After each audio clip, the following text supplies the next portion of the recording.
आइए आज हम सब जो है अनुवाद पढ़ते हैं, ठीक है ना। अनुवाद का मतलब क्या होता है?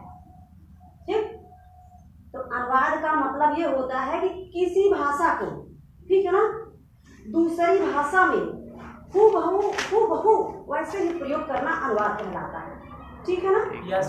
आइए देखते हैं कि अनुवाद में जो अनुवाद शब्द है, यस मैम, उसका अर्थ क्या होता है, ठीक है ना। जैसे हमने यहाँ लिख दिया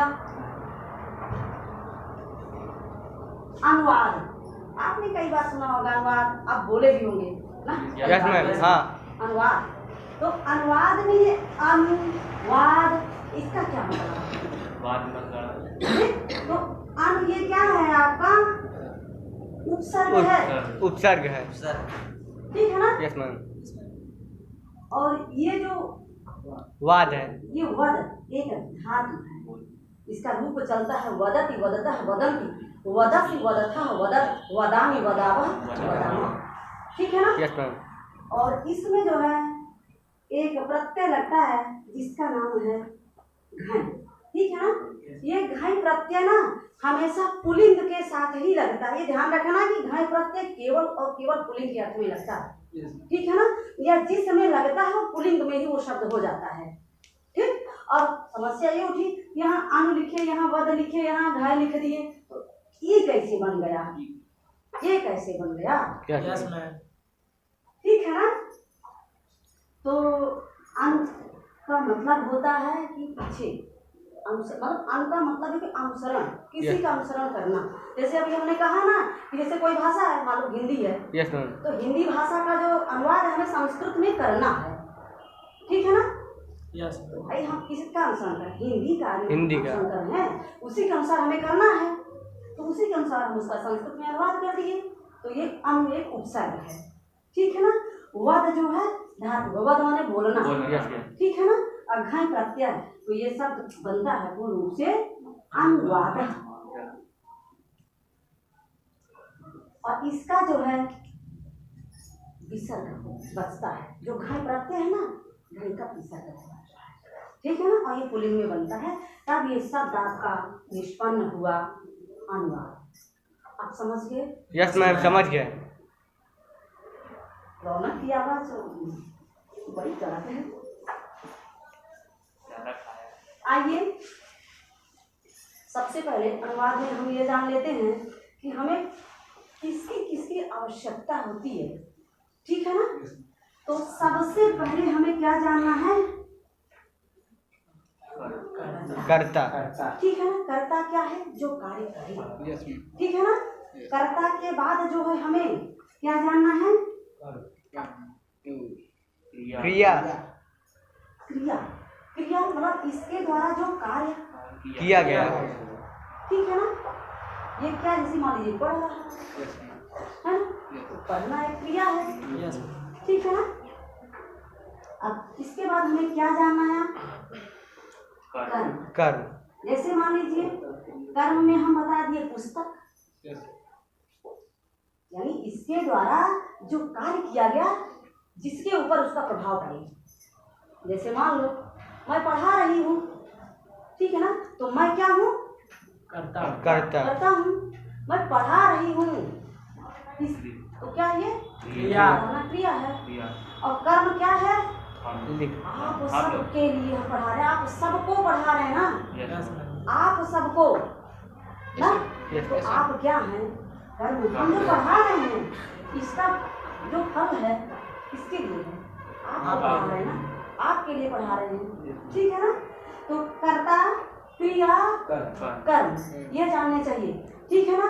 इसके अलावा आपको क्या जानना चाहिए? वचन, ठीक है ना। Yes ma'am. यानी कोई वस्तु है, अगर एक है तो एक वचन, दो है तो दो वचन, तो उसको द्विवचन कहते हैं। दो वचन मत कहना, द्विवचन, ठीक है ना। अगर दो से ज्यादा है, 3 है, 30 है, 40 है, जितनी भी हो, बस 2 से ज्यादा होनी चाहिए, तो बहुवचन कहेंगे, तो बहुवचन में है, ठीक है ना। Yes ma'am. इसके अलावा आप क्या जानेंगे? पुरुष, ठीक है ना। पुरुष में आप जो है अपनी किताब में पढ़े होंगे, जब सब धातु रूप याद किए होंगे, तो वहाँ आपको प्रथम पुरुष, मध्यम पुरुष और उत्तम पुरुष हाँ। पढ़ने को मिला होगा। Yes, बस ma'am. आपने ध्यान भले ना दिया हो उसमें कि ये बगल में ये प्रथम पु प्र लिख के जीरो, फिर पु लिख के जीरो, ये सब काहे लिखा रहता है, भले ही आप ना समझे हो, लेकिन अगर पहला है वहाँ नौ लिखे होते, नौ को, यानी पठती पढ़ता पठंती पठती पढ़ता पठत पठाम पठा पठाम, तीन इधर तीन इधर तीन इधर, है ना। Yes ma'am. ऊपर के तीन प्रथम पुरुष के, जो दूसरे नंबर पे आते हैं वो मध्यम पुरुष, मध्यम। जो सबसे नीचे होते हैं उत्तम पुरुष के। ठीक है ना। जैसे आपके अंग्रेजी में चलता है, Yeah. थोड़ा सा जो है वहाँ सीधा है, अंग्रेजी का उल्टा, ठीक है ना। जो वहाँ जो है प्रथम में रहता है, Present वहाँ participle। उत्तम में होता है, ठीक है ना। तो बस उसको आप वहाँ रखिए जो यहाँ बताया जाए, ठीक है ना। तो पुरुष यहाँ देखना आपको, तो पुरुष कितने हैं, तीन हैं, अभी हमने बताया ना, यस। प्रथम पुरुष, मध्यम पुरुष उत्तम। और उत्तम उत्तम पुरुष। पुरुष। आइए जान लेते हैं कि कौन सा व्यक्ति या किसको, किस क्रिया को हम प्रथम में रखेंगे, किसको मध्यम में रखेंगे, ये तो हमने जान लिया। बस वचन तो ठीक है, आप इतना समझ लिए कि एक छो है तो एक वचन, दुई हो तो दुई वचन, दो से ज्यादा है तो बहुवचन, है ना। Yes ma'am. अब ये जानते हैं कि जो पुरुष है इसका प्रयोग हम किस आधार पे करेंगे, ठीक है। तो माना कि यहाँ तीन लोग हैं, जैसे एक आप सब हो गए और दूसरी पार्टी इधर के हो गए और एक मैं हो गए ना तीन। Yes, yes ma'am. मैम। तो अब देखिए कि किसे प्रथम कहते हैं। मैं जो है आपसे बात कर रही हूँ, ठीक है ना, इनके बारे में मैं आपसे बात कर रही हूँ, तो बात कौन कर रहा है, मैं कर आप रही कर हूँ रही ना, मैं। तो जब बात कौन कर रहा है, जिसका नाम मैं है, तो मैं कौन है, आप। अरे जब नहीं बोले वो मैं है, अगर आप बोलो तो आप भी मैं हूँ, मैं बोलूँ तो मैं हूँ, और कोई वो बोले तो वो मैं है। हाँ। बस इतना जानो, एक आसान सा ट्रिक, जो बोले वो है उत्तम पुरुष, वही है उत्तम पुरुष, यस मैम। जो ही बोले वही है उत्तम पुरुष, ठीक है, यस मैम। समझ गए। क्लियर। अपने को आप उत्तम बना लो, हमेशा के लिए कह दो मैं उत्तम हूँ, ठीक है ना, ठीक है। मैं उत्तम। अब तो बात एक तो क्लियर हो गया कि उत्तम पुरुष में कौन है, मैं में हम दोनों, अभी बताए ना कि एक वचन, दुई वचन, बहुवचन। हाँ। अगर मैं हूँ तो भाई ठीक है, मैं तो हूँ।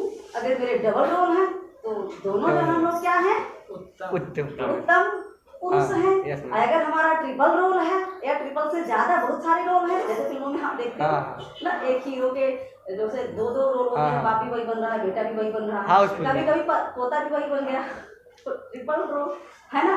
Yes ma'am. या तो कभी ये होता है कि एक ही पिता की दो संतानें, दोनों एक ही जैसे हैं, डबल रोल, संतान की Yes, डबल ma'am. रोल। तो भाई वो कभी ऐसा ना कि पहचानने में वो, हाँ। ठीक है ना। तो चले उसको एक किनारे करिए, मेरा आशय पढ़ाने से है। तो मैं, जिसका नाम मैं हूँ, मैंने कहा मैं, अभी तो अपने को कहते हो मैं पढ़ता हूँ, अभी तो कहते हो मैं पढ़ता हूँ, मैं भी कहती हूँ मैं पढ़ती हूँ, है ना।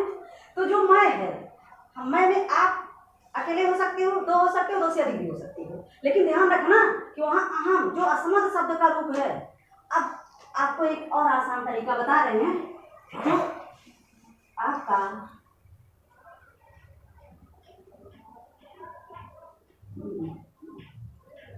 ये जो असमर्थ का रूप है, पूरा असमर्थ का रूप, ये आपका कहाँ रहेगा, कहाँ रहेगा, उत्तम पुरुष में। ठीक है ना। Yes ma'am. अब देखिए असमर्थ के बाद अब आपको क्लियर हो गया कि उत्तम पुरुष किसे कहते हैं। Yes ma'am. आप सब उत्तम हैं। अभी तो मैं ये कह रही थी कि यहाँ तीन लोग हैं, तो चले ठीक है। अगर हम कहते हैं कि मैं पढ़ाती हूँ या हम पढ़ाते हैं, हम दोनों पढ़ाते हैं, हम सब पढ़ाते हैं, ठीक है ना, तो हम उत्तम हो गए। अगर आप कह दो कि हम पढ़ाते हैं, हम दोनों पढ़ाते हैं, हम सब पढ़ाते हैं, तो आप उत्तम हो गए। अगर ये बोले तो ये हो गए। अब देखिए मध्यम किसे कहते हैं। मैं किससे बात कर रही हूँ, आप सबसे। आप। तो जिससे बात किया जाए वो मध्यम है, ठीक है। जिससे आप बात करो, आप अपने दोस्त से भी बात कर सकते हो, अपने माता पिता से भी, अपने गुरुजन से भी, जिससे भी आप बात करोगे, ठीक है ना। इसका मतलब ये है कि जिससे बात की जाए वो है मध्यम, ठीक है। आप समझ में। अब एक रूप और आता है आपका युष्मद, ठीक है ना। आपका ये युष्मद वाला रूप किसमें है? मध्यम पुरुष में है, ठीक है। अब बचा क्या? प्रथम। तो मैं और तुम के बाद जितना बचे सब प्रथम पुरुष है। और आसान तरीके में समझे कि प्रथम कौन है, तो जिसके बारे में बात की जाए, ठीक है ना। जैसे मैं इनसे कहती हूँ ये बहुत नालायक बच्ची है, कुछ नहीं पढ़ती, तो ये क्या है? प्रथम। मतलब जिसके बारे में बात की जाए, या तो जैसे मैं कहती हूँ यार बहुत शोर शराबे, ये गाड़ी बहुत चिल्लाती है, बड़ा हैरान करती है, तो मैम ये आप मध्यम यहाँ पे बोले तो आप उत्तम, जिससे ठीक बोल है रहे ना? हैं वो तो मध्यम, जो बोले गाड़ियों को उत्तम, जो बोले उत्तम, जिससे बोले, जिससे बोले मतलब सुनने वाला, हाँ सुनने वाला, सुनने वाला मध्यम, मध्यम, और जिसके बारे में सुनाए प्रथम। जैसे हम कहें वैभव आज नहीं आया, हाँ रौनक बसाया, तो वैभव क्या है? प्रथम। प्रथम, ठीक है ना। जिसके बारे में बात की जाए वो प्रथम, जिससे बात की जाए मध्यम, जो बात करे उत्तम। उत्तम। समझ में आ गया? यस मैम, बिल्कुल यस क्लियर हो गया। कोई समस्या? नहीं बस आप ये ध्यान देना कि मैं और तुम ये होना चाहिए। अगर मैं है तो उत्तम पुरुष, मैं के साथ जैसे आपने अभी हमने बताया ना, हम अब हम वयम, इस ये सर्वनाम का जितना रूप आएगा सब उत्तम पुरुष में होगा, ठीक है ना। युष्मद सर्वनाम का जो रूप आएगा वो सब आपका कहाँ रहेगा? मध्यम पुरुष में। इसके अलावा आपके जितने रूप हैं, जितने भी आएंगे सब कहाँ रहेंगे? प्रथम पुरुष में। ठीक है। ठीक। यस। और अब ये समस्या उठी कि मान लो स्त्रीलिंग है, तब क्या करेंगे? तब क्या करेंगे? Yes ma'am. तो सर्वनाम में जो है ये जो अस्मद युष्मद है ना, अस्मद युष्मद का रूप स्त्रीलिंग और पुल्लिंग दोनों के लिए एक ही चलता है, ठीक है ना। ठीक है। Yes ma'am. अब आगे आप जो है कर्ता जान गए, क्रिया जाने, कर्म जान लिए, वचन जान लिए, पुरुष जान लिए, पुरुष भी जान, ठीक है ना। हाँ। अब आइए जानते हैं लकार। लकार। आप हिंदी में इसको क्या बोलते हो? काल। काल। इसी को तो समय बोलते हो। Yes ma'am, yes ma'am. समय है ना, लकार, काल, यस समय, यही बोलते हो। Yes ma'am. संस्कृत में इसी को जो है लकार कहते हैं, आपके हिंदी में काल कहते हैं, ठीक है ना। तो संस्कृत में आपके जो है 10 लकार होते हैं, ठीक है। और 10 आप वैसे तो 10 लकार हैं, ठीक है ना, लेकिन आपके पाठ्यक्रम में केवल 5 ही लकार हैं, ठीक। और लगे हाथ में 10 का नाम बता रही हूँ। एक शब्द उठाते हैं लकार के लिए, यहाँ क्या लिखा है? कभी लगता है कि लकार को लकार कहे कहते हैं? क्या लकार कहते हैं? किस लिए लकार कहे जानते हो क्यों? नहीं। क्योंकि ला से शुरू होता है ना, इनसे लकार कहते हैं। संस्कृत में ना हमारे पानी बोबल है, आपके पानी बोबल में प्रयोग किया जाता है। तो चलो ठीक है, टाइम ओवर हो गया। लकार की परिभाषा करो किस सेशन में होगा, ठीक है। आप सब अपनी वजह से